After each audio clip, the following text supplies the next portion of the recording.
ভগবানও হয়তো চাইছে যে কেকেআর প্লে অফসে পৌঁছাক না, মানে আজকে সিএসকেও হেরে গেল আর কেকেআর এর কিন্তু প্লে অফসে কোয়ালিফাই করার সম্ভাবনা অনেক অনেক অনেক বেড়ে গেল।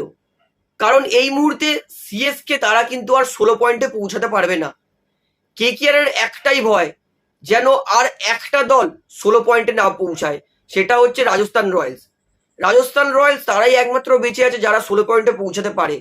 কারণ রাজস্থান তাদের 12 ম্যাচে 12 পয়েন্ট, অর্থাৎ রাজস্থান যদি দুটোর মধ্যে একটা হেরে যায় তাহলে রাজস্থান তারাও কিন্তু আর 14 পয়েন্ট টপকাতে পারবে না। কারণ আজকে সিএসকে হেরে সিএসকে কিন্তু ম্যাক্স টু ম্যাক্স 14 পয়েন্ট পৌঁছাতে পারে।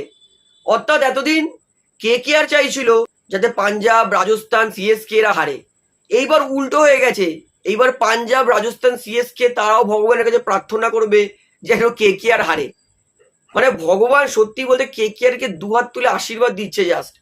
কারণ এই মুহূর্তে প্লে অফসের 3টে দল কনফার্ম হয়ে গেছে, আরসিবি, জিটি আর এসআরএইচ। অর্থাৎ একটাই স্পট বাকি আছে। সেই স্পটের জন্য কিন্তু টপ কন্টেন্টার এই মুহূর্তে অবশ্যই রাজস্থান রয়্যালস, কারণ তাদের হাতে 2টো ম্যাচ আছে। যদি রাজস্থান হেরে যায় তাহলে টপ কন্টেন্টারের 2টো টিম থাকবে, একটা পাঞ্জাব 13 ম্যাচে 13 পয়েন্ট। যদি পাঞ্জাব লাস্ট ম্যাচটা জিতেও যায় তবুও কেকেআর এর কাছে কিন্তু 2টো ম্যাচ আছে।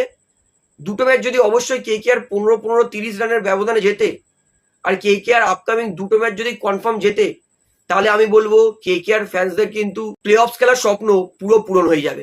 কারণ এই মুহূর্তে কেকেআর কিন্তু তারা 15 পয়েন্ট অব্দি পৌঁছাতে পারবে।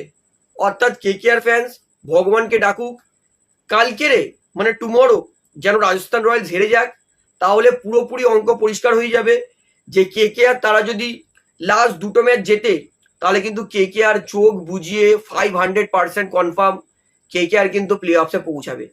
অর্থাৎ আজকে ঈশান কিষানের একটা আউটস্ট্যান্ডিং 70 রানের নকের জন্য কিন্তু সিএসকে তারা নিজের ঘরের মাঠে 181 রান ডিফেন্ড করতে পারেনি।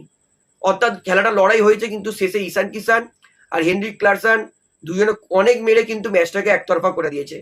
অর্থাৎ সিএসকে এই মুহূর্তে কিন্তু তাদের প্লে অফসে কোয়ালিফাই করার সম্ভাবনা নিজের হাতে নেই, তারাও এবারে ভাগ্যের উপর নির্ভর করবে।